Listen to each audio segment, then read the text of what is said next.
So what I want to do is to examine the awful video from Correct about Airbnb and how awful it is and all of this bullshit.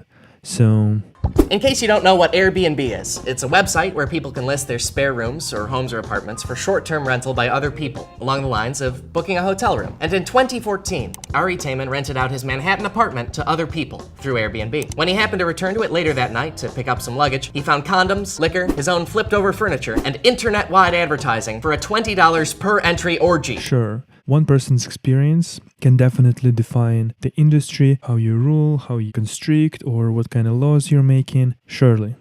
I'm sorry for this host, but again, so what should we do now? Should we put super strict rules because some people did some stupid shit? Airbnb is a global monolith, okay? It's completely unaccountable. It's not completely fucking true because there are different websites. Booking, for example, or what is it? HomeAway, for example, something similar to this. I'm not aware of many of them. It's a big site, of course, but it's not the only one. It's ruining your city, and if things keep going the way they're going, Airbnb will put you at the risk of a freak festing, whether you like it or not. Yeah, of course. That's just some fear-mongering. Airbnb's grown so fast, you can barely call it growth. It's grown so fast because they provided a good service that people found useful, both hosts and travelers. That's why it's grown so fast and so big, because it's a good service. It's more like that part of the movie Independence Day, where the awesome part happens. Like a creepy, technologically advanced behemoth looming over every major city on Earth. Yeah, again, fear-mongering techniques.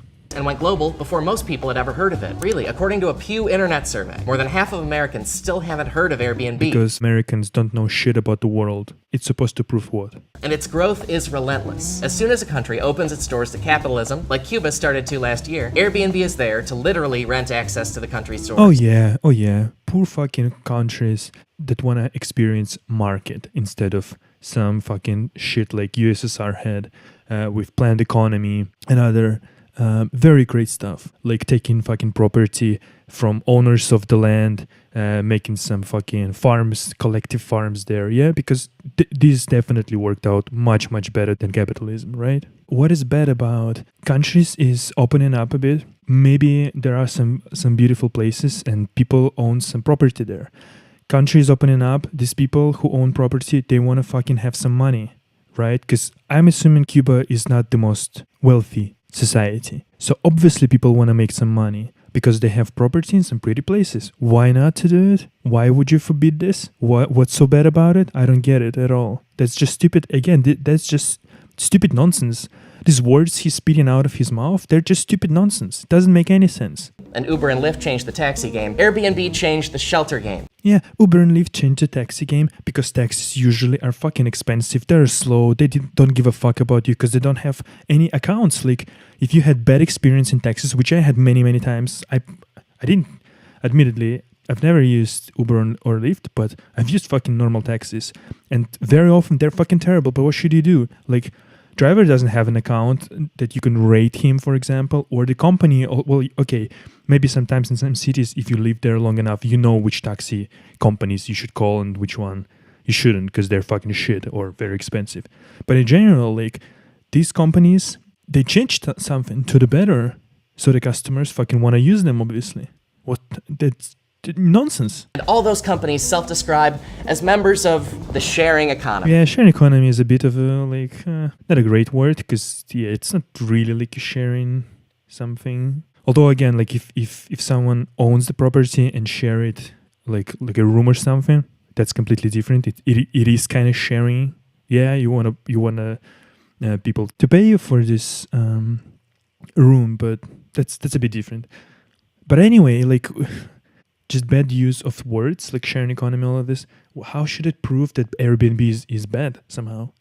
Still, Airbnb changed the hotel business and the real estate business in two ways. Way number one, Airbnb is both a hotel business and a real estate empire. Yeah, that's bullshit because Airbnb is none of those. It's not a real estate empire or a hotel business. It's a fucking service on the internet that connects people who want to fucking stay at relatively inexpensive flats or apartments or houses, whatever, and connects the owner of these fucking things. And it gets rid of fucking hotels that always have overpriced rooms, shitty rooms, very small, no comfort. You can't fucking cook there. You can't do anything there. So There are a lot of people who enjoy staying at home and feeling like at home when they're traveling somewhere, instead of being forced into some fucking little cubicle in some stupid hotel. But yeah, of course, that's super bad. Yeah. Everything bad that can happen in an Airbnb has happened in an Airbnb. Even the baddest bad thing. Death! Death! Death! Death! And it proves what? How can it prove that Airbnb as a service is bad? That something bad happened with either owners of some flats or the guests? How does it prove anything about Airbnb itself? Their fucking service. Whatever, I'm gonna skip this shit because he's talking about some deaths on Airbnb. That's just ridiculous. It doesn't have to do anything with Airbnb. Airbnb connects guests and hosts. Hosts are accountable for whatever happened there. Why should Airbnb be accountable for this? It's like saying that if you died, or whatever, not you, if you died, like, you can probably listen to this. If someone died in Toyota car, like, I don't know, someone killed himself with a shotgun, whatever, in a Toyota car, Toyota should be accountable for this. What? Doesn't make any sense. Airbnb smacked down San Francisco's city government even harder. SF got around to regulating Airbnb in 2015 with a renter registry, and only after Airbnb spent $8 million lobbying to make those regulations toothless. Oh, you want to talk about how much money Airbnb spent on trying to push their agenda? Let's talk about how much money hotel lobbies spend on like trying to kill Airbnb and services alike. And by the way, I couldn't find any proofs about this 8 million that Airbnb spent in lobbying, but what I could find though is the website that lists all the lobbying money that comes into lodging and tourist industry from hotels and services, Airbnb included. And if you take a look at this graph, you will see that Airbnb doesn't spend nearly as much money as all of the other players on the market. So having no proof about $8 million of lobbying, I have this thing here. So take a look yourself. As of last year, only a few hundred Airbnb renters were registered with the city of San Francisco like they're legally supposed to be. And why would they? SF's failing to make Airbnb stop listing those unregistered apartments. And again, if your city requires you to fucking register in some city, whatever, or governmental office, and you don't do this, why should Airbnb be accountable for this? I do not understand this fucking logic. It doesn't make any sense. If people whose government, in this case, what was it? Yeah, if government of San Francisco wants to fuck over people, probably mostly middle class people, not super rich, because super rich people build fucking hotels, they build some just buildings in general and then rent them. They don't give a fuck about this small income of Airbnb, like maybe, I don't know, 1,000 or I don't know, $1,500 a month. They don't give a fuck about this, generally speaking. So it's like middle or upper middle class people who governments of wherever countries are trying to fuck over. And if these people don't comply or don't protest wherever, why do you blame Airbnb on this? It doesn't make any sense. Whatever, let's continue. It's just some another shit.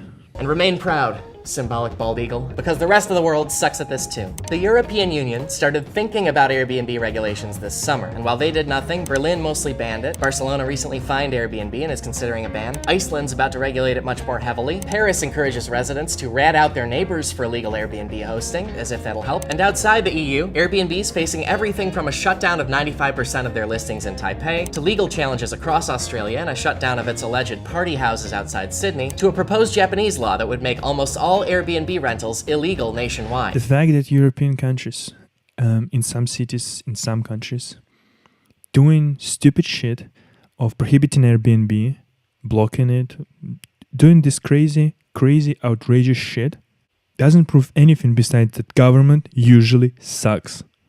Airbnb didn't just change the accountability game by avoiding it. They flipped the old model, the one that protected your safety, and switched it to a model where things get fixed after you get broken. As venture capitalist Nick Grossman has pointed out, the traditional regulatory model is based on a lot of earned accountability up front, followed by looser oversight afterwards. But sharing economy companies like Uber and Airbnb want a lot of drivers and hosts. They can't start making money without that. So they let anyone sign up and start driving/hosting, then do the accountability part later on. Oh yeah, and that's of course very great for briberies. If you need to pass some strict initial things, right? Some initial accountability, how it's called here. What you're gonna do is you're gonna fucking bribe the shit out of these inspectors and all of these fucking people who's supposed to check the standards and all of this stuff. Never happened before, of course, yeah. With Airbnb, you have to be fucking good, and you have to be good with the very beginning. You can be shitty, but then no one fucking will rent your apartments, and you will not get ratings. And the ratings matter on Airbnb. I've used Airbnb myself. I'm not gonna go to someone who has like 0 stars or who has like bad ratings, bad reviews, who has, I don't know, for example, 3 stars, whatever. That's like, this person is non-existent on this platform. It's kind of like, it's just stupid to make it as an example that hotels could give less fucks and Airbnb host has to fucking still be like good and try to have their homes in good condition and be nice to guests and all of this stuff. But that's somehow bad. That's somehow not in favor of Airbnb. Sure, okay. All the accountability comes down to reviews. That means Airbnb can only improve the renting experience after the renting experience is terrible for somebody. Oh yeah, I'm sorry. Yeah, for someone, some experience with Airbnb could be terrible. The same shit happens with fucking hotels. The same shit happens with fucking taxi drivers. The same shit happens everywhere. The good thing with Airbnb is that if you had a bad experience, you can go and write about it. You can write about it publicly. You can write to host privately and tell what didn't you like. Can you do this with hotels? And that system fails because bad Airbnb reviews are incredibly rare. Boston University studied Airbnb ratings and found that 95% of listings got a review of 4.5 stars or 5 stars. Perfect rating or close to it. Yeah, you see, that's because, it's not because you bullshit that you're trying to say right now that, oh, yeah, it's because it's hard to give fucking bad review because, yeah, we're trying to be nice to people. No, it's because most of hosts on Airbnb, they're trying to be nice because they know that their fucking livelihood depends on them being good hosts, on them providing good service to their fucking customers, to the guests. So they're being nice and they're trying to keep their flat nice and clean and all of this stuff. That's why people give good ratings. In 2014, New York State found that 72% of all Airbnb listings in New York City were breaking the law. How is this supposed to be Airbnb's problem? Deal with people who break the law. Again, if your fucking city makes some laws that prohibit you, like, let's say you are owner of this flat. Maybe it's your second flat, yeah? And it's in New York. It's a city with a lot of tourists. A lot of people come there, business travelers, etc. You want to make money because living in New York is fucking ridiculously expensive. So you are trying to do it. But your own fucking government that's supposed to help you, that's supposed to protect you, that's supposed to encourage your growth and development, it tries to fuck over you. How is that problem of Airbnb? I don't get this. Whatever, let's continue. In fact, the Attorney General's report found while only 6% of Airbnb hosts advertise 3 or more listings, they account for more than a third of Airbnb's business in New York. Again, just hear this. Only 6% of hosts listed 3 or more properties. Only 6%. And because of this, Cracked guys on Cracked made like 17-minute videos. So 94% of people are regular people who either like share their own apartment or maybe rent one apartment or 2 apartments, right? Or flats, whatever. Only 6% is kind of the problem or what the city might consider to be as a problem. And because of this, Airbnb is at fault? Or because of this, all the other people should be fucked? I don't fucking understand this video. It was one of the most ridiculous pieces of shit I've ever watched. The moment Airbnb became a phenomenon, literally every landlord on earth faced a choice. Rent to one person at a monthly rate, or rent to nightly internet strangers and make more money. You see, you're talking about this as if it's a given that once you choose to rent it daily or nightly or like weekly, whatever, you will always get more money. That's not a given, my friend. No, sorry, not my friend. You fucking idiot and moron. But what I'm trying to say is that that's completely not a given.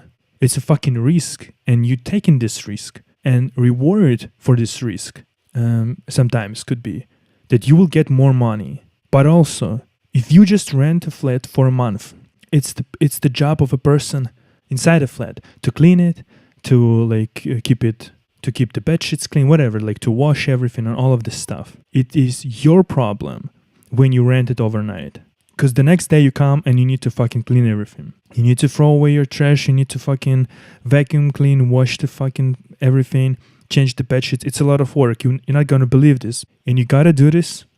If you want to rent it every day, you're going to do it every day, basically. If you think it's okay and people should not be paid for this, if the owner is doing it themselves, if you think that they should do it for free, okay, go do it for free then, man.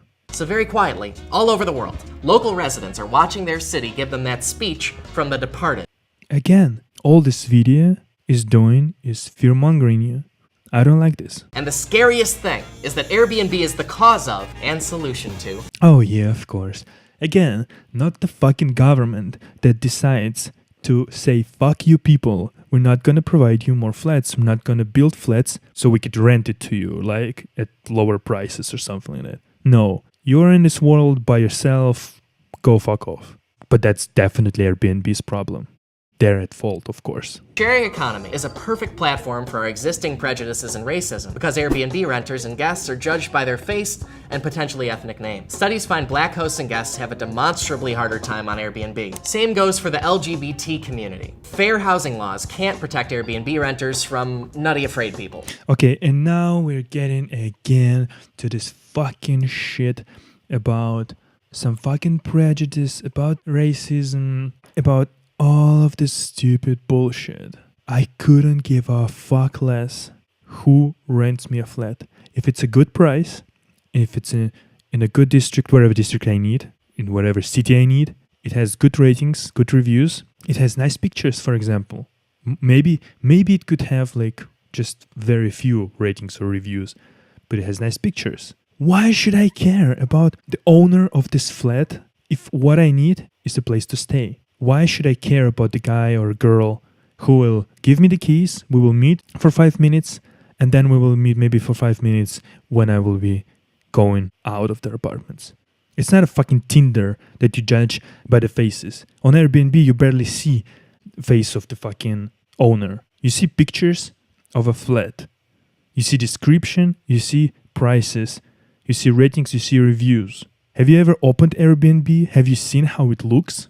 Because if you have beautiful, very good price apartments, but you're black or Latino, whatever. No, I'm not going to you. No. Because you will eat me. Or what? What the fuck is this shit? Yeah, and of course LGBT community, yeah.